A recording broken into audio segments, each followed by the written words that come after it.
Guys इस fault को समझे कि बहुत ही यूनिक फॉल्ट है और सबसे ज़्यादा प्रॉब्लम आता है ऐसा चार्जिंग से रिलेटेड प्रॉब्लम है और आइटेल का मोबाइल है। तो इसमें मैं पहले फॉल्ट दिखा देता हूँ। जैसे कि यहाँ पे देखो 2-4 कंपोनेंट में निकला हुआ है और यहाँ पे 5 वोल्ट आ रहा है जो कि मैंने चार्जर पे लगा रखा है, और डायोड पे भी 5 वोल्ट आ रहा है जो कि चार्जर लगा हुआ ही है, और डायोड पे तो चार्जिंग जैक से सीधा डायरेक्ट डायोड पे जाता है ना, तो वहाँ तक वोल्टेज आ रहा है, ठीक है। और आईसी के इस तरफ जो है वोल्टेज बिल्कुल भी नहीं आ रहा, और बैटरी करंट में आप देख पा रहे हो 0015 0016 ऐसा कुछ वोल्टेज आ रहा है। तो प्रॉब्लम कहाँ पे साफ साफ दिख ही रहा है इसमें कि जो चार्जिंग आईसी है वो उसमें प्रॉब्लम है, क्योंकि चार्जिंग आईसी के इस तरफ वोल्टेज आ रहा है और उस तरफ वोल्टेज नहीं आ रहा।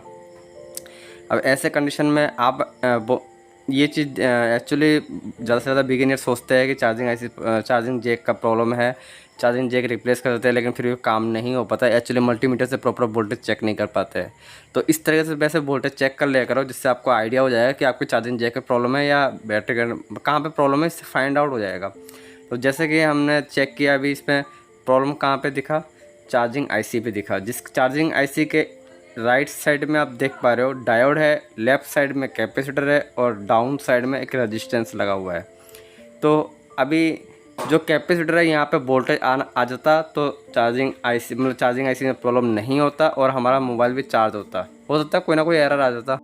अगर चार्जर लगाते वक्त कोई ना कोई अगर एरर आता है तो मेथड अलग हो जाता है टेस्टिंग करने का। जैसे कि बैटरी कंट्रोल वगैरह जो है उनमें प्रॉपर टच ना होना, बीच का बीएसआई पिन वगैरह टच ना होना, तो वो प्रॉब्लम हम सॉल्व कर सकते हैं। लेकिन इसमें हम चार्जर लगा रहे हैं, ना इंडिकेटर आ रहा है ना कोई एरर आ रहा है। तो फिलहाल ये जो चार्जिंग आईसी है इसको हमें निकालना है, और ये जो डायोड है इस डायोड को भी निकालना है। अगर हमारे पास ये दोनों चीज़ें नहीं है, ऐसा कुछ आइडियल सेम टू सेम अगर कोई मोबाइल होता है, डेड हो चाहे चालू हो, तो हम उस मोबाइल से निकाल के ये दोनों कंपोनेंट मतलब ये आईसी और ये डायोड जो है लगा देते हैं और हमारा रिपेयर जो है वो सॉल्व हो जाता, प्रॉब्लम जो है सॉल्व हो जाता। लेकिन ये दोनों बहुत से शॉपकीपर के पास नहीं होता है।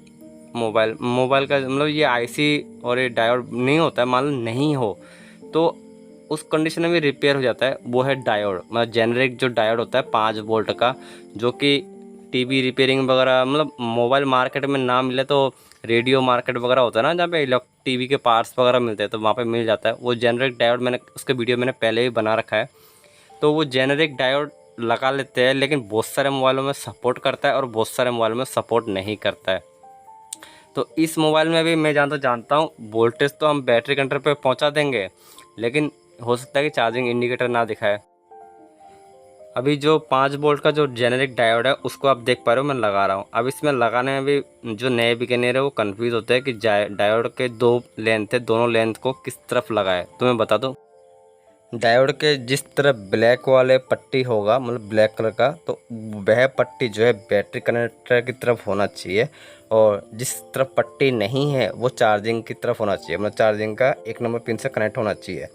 और अगर आप उसको उल्टा लगा देते हो तो कुछ मोबाइल में आप देखना जो जो ज़्यादा अगर डायोड जो है जल जाएगा, या तो फिर जंपर वायर का इस्तेमाल करते हो तो जंपर वायर जो है जल जाएगा, मतलब उल्टा लगाओगे तो। और अगर ब्लैक वाला पट्टी बैटरी कनेक्टर की तरफ लगाते हो तो डायोड जो है जलेगा नहीं और गर्म होगा हल्का सा, लेकिन काम कर जाएगा।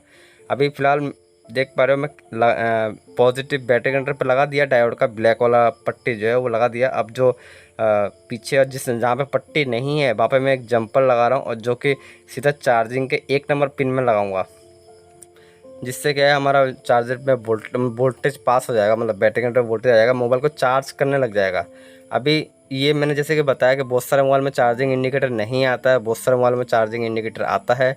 तो इस मोबाइल में पहले देखते हैं कि इंडिकेटर शो करता है कि नहीं करता है। अगर शो नहीं करता है तो भी इसका रास्ता निकल जाएगा।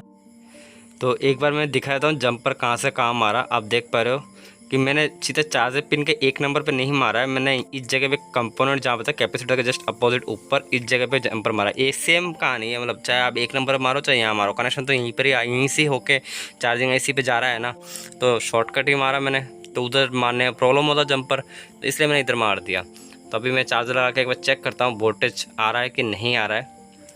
अगर आप नोटिस करोगे चाइनीज़ फ़ोनों में जहाँ पे ये रेजिस्टेंस और ये कैपेसिटर आप देखोगे ना, बहुत सारे चाइनीज़ मोबाइलों में मिलेंगे। अगर मोबाइल में चार्जर लगाने के बाद में अगर कोई एरर वगैरह आता है, battery temperature high, battery temperature low या इमीडिएटली शट डाउन, या आप ऐसे भी सेट देखोगे कि चार्जर लगा के ऑन हो जाता है और बैटरी को निकाल दे तो भी ऑन हो जाता है, या फिर ऐसे भी देखोगे कि ओनली इंडिकेटर आता है चार्जिंग का।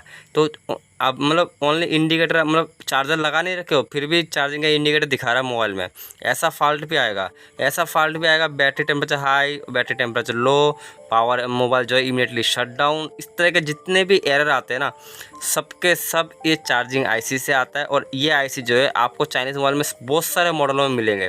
तो ये जो आईसी है, ये आईसी में ही प्रॉब्लम होता है जब भी एरर आता है। और अगर इमीडिएटली शट डाउन वगैरह का ऐसा कोई एरर आता है ना, तो आपको एक बार बेसिकली ये रजिस्टेंस जो है, रजिस्टेंस निकाल के देख लिया करो। इससे रजिस्टेंस पे कभी कभी जंपर भी मारना पड़ता है। तो इस मतलब ये जुगाड़ से चलता है चीज़ें, तो ये चीज़ें आपको ट्राई करना चाहिए। मैंने इसके बारे में पहले काफ़ी सारे वीडियो बना रखा है।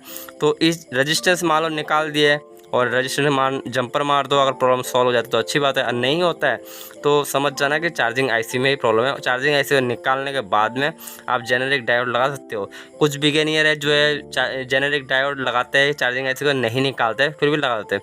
लेकिन तब क्या होता है कि या तो एरर वगैरह आएगा या तो इंडिकेटर नहीं दिखाएगा, मतलब इस तरह का आता है, या तो सेट गर्म होने लग जाएगा। तो बेटर है कि चार्जिंग आईसी को निकाल के फिर डायोड लगाओ तो कोई प्रॉब्लम नहीं होगा। तो अभी सेट ऑन हो चुका है और जो चार्जिंग इंडिकेटर आना चाहिए था वो चार्जिंग इंडिकेटर नहीं आ रहा है। तो मैंने चार्जर को लगा दिया है और देख पा रहे हो बैटरी जो है फुल दिखा रहा है। अब एक सवाल अगर ये मन में आ रहा है कि इस आईसी को, चार्जिंग आईसी को, जिस आईसी को मैंने निकाला है, इसको निकालने से सेट डेड होगा क्या? तो मैं बता दूं कि इस आईसी को निकालोगे तो सेट डेड नहीं होगा, कोई फ़र्क नहीं पड़ेगा। इस आईसी को निकाल दोगे सेट ऑन ही रहेगा।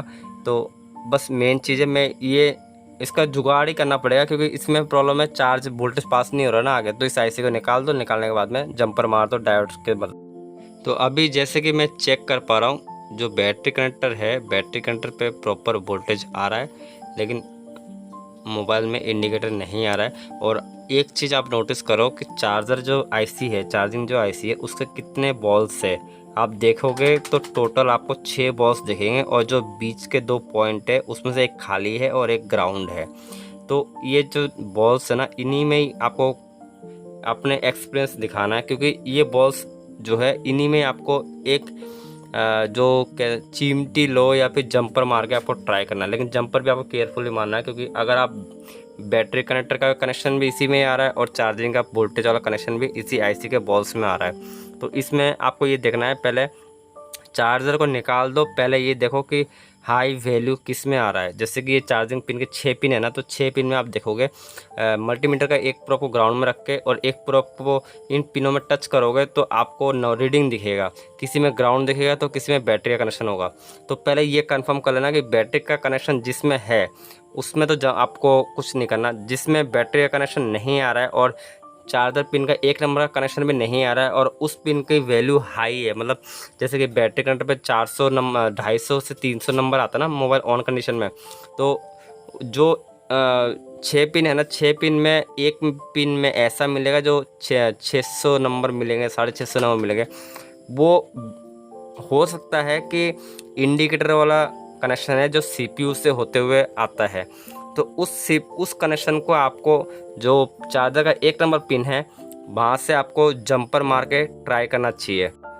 अभी जो हाई वैल्यू वाला जो मेथड है ना, हाई वैल्यू का जो इस पिन में आ रहा है, ये आइडियल के इस मॉडल पे आ रहा है। ज़रूरी नहीं है हर सेट में इसी जगह पे आए, किसी किसी में अलग अलग जगह पे भी आ सकता है। किसी का आईसी बैटरी कनेक्टर के पीछे लगा हुआ रहता है, तो किसी के आप देखोगे बैटरी कनेक्टर का आगे लगा हुआ रहता है। तो आईसी कहीं पे भी लगा हुआ रहता है, जरूरी नहीं हर आईसी इसी जगह पे लगा हुआ रहता है। तो आईसी इस जगह पे लगा हुआ नहीं रहता तो बॉल्स भी जो है सेम नहीं हो सकते। वो आपको मल्टीमीटर से हाई वैल्यू चेक करना है। चार पिन के जो 6 पिन है इन्हें वैल्यू चेक करना है, जिसमें हाई होगा उसमें ट्राई कर सकते हो जंपर मार के। उससे अगर मान लो जंपर मार देते हो तो सेट डेड नहीं होगा, वो कोई दिक्कत नहीं है। आपको एक एक करके जो है ट्राई करना चाहिए। जरूरी नहीं आप एक बार फेल हो जाओगे दूसरे में ट्राई करो, दूसरे में फेल हो जाओगे तीसरे में ट्राई करो। बस इतना सा ध्यान रखना कि आप जो जंपर मार रहे हो ना वो ग्राउंड नहीं होना चाहिए। मतलब कोई पिन ऐसे बॉल्स में मत मारना जहाँ पे ग्राउंड हो। अगर ग्राउंड होगा तो जो जंपर वायर ही जल जाएगा, सेट डेड नहीं होगा। तो चेक करके मारो, कोई दिक्कत नहीं है। इसमें यह है कि इंडिकेटर आ भी सकता है, नहीं भी आता है, मैं श्योर नहीं कह पा रहा, क्योंकि इस मोबाइल में जो है इस तरह से जंपर मारा हूँ तो इंडिकेटर आ चुका है। और बाद में ऐसा भी होता है कि कस्टमर मान लो आधा घंटा चार्ज करता है, उसके बाद में ये भी हो सकता है कि उस मोबाइल में चार्जिंग कंप्लीट का मैसेज भी आ सकता है। अगर चार्जिंग कंप्लीट का मैसेज आ सकता है तो आप उस मेथड में कुछ नहीं कर सकते हो। बस ये है कि कस्टमर को जो है आप थोड़ा रिक्वेस्ट करके कह सकते हो कि इसकी चार्जिंग ऐसी मैंने निकाल दिया है, आप इस मोबाइल को चार्ज कर सकते हो। बस इंडिकेटर दिखाएगा, चार्जिंग कंप्लीट दिखाएगा तो कोई बात घबराए नहीं, मोबाइल को छोड़ दे, 2 घंटा चार्ज पर लगा कर चार्ज हो जाएगा। कस्टमर का प्रॉब्लम सॉल्व, मतलब आपका प्रॉब्लम सॉल्व। मेन अगर आपको कंप्लीटली रिपेयरिंग करना है तो चार्जिंग आईसी को चेंज करो। और इस डायोड को मैंने इसलिए निकाला था, ब्लैक कलर डायोड को, क्योंकि मैं एक दूसरा डायोड लगा रहा हूँ ना, जेनरिक डायोड, तो इस डायोड को निकालूंगा तो मोबाइल जो है गर्म होने ज़्यादा लगेगा, इसलिए मैंने ब्लैक कलर डायोड को निकाला था। तो अभी ये देखो चार्जर पिन के मैंने चार्जिंग आईसी पे कौन कौन से बॉल्स में जो है मैंने जंपर मारा, आप इसमें देख सकते हो। जो एक बॉल्स तो है जो चार्जर का 1 नंबर का पिन से होते हुए आ रहा है, और दूसरा बॉल जो है हाई वैल्यू शो कर रहा है, तो इन दोनों को आपस में टच कर दिया तो जाके चार्जिंग इंडिकेटर दिखाया, और चार्जिंग कंप्लीट भी दिखा रहा है 10 मिनट बाद में। अब इसमें इस मेथड में एक बार आप बैटरी को भी दूसरा लगा के देखो, क्या पता कंप्लीट ना दिखाए, क्योंकि बैटरी इसका फुला हुआ है। मैं श्योर नहीं कह पा रहा कि प्रॉब्लम जो है कंप्लीट क्यों दिखा रहा है मैसेज। ये जो ट्रिक है, ये ट्रिक मैंने कुछ मॉडलों में सक्सेस पाया है और कुछ में सक्सेस नहीं पाया है। अब इस मोबाइल का बैटरी फुला हुआ है तो हो सकता है कि बैटरी का इशू वो कंप्लीट दिखाने का, और वैसे भी अगर कंप्लीट दिखा भी देता है तो कोई दिक्कत नहीं है, कस्टमर को दे सकते हो। तो कम से कम ये तो है कि इंडिकेटर कस्टमर को पता तो पड़ जाएगा कि मोबाइल चार्ज हो रहा है कि नहीं हो रहा है। और अगर जेनरिक डायोड लगाते हो और डायरेक्टली ये हो जाता है कि चार्ज भी नहीं दिखाएगा और कस्टमर नाराज़ हो जाएगा कि चार्जिंग दिखाता नहीं है।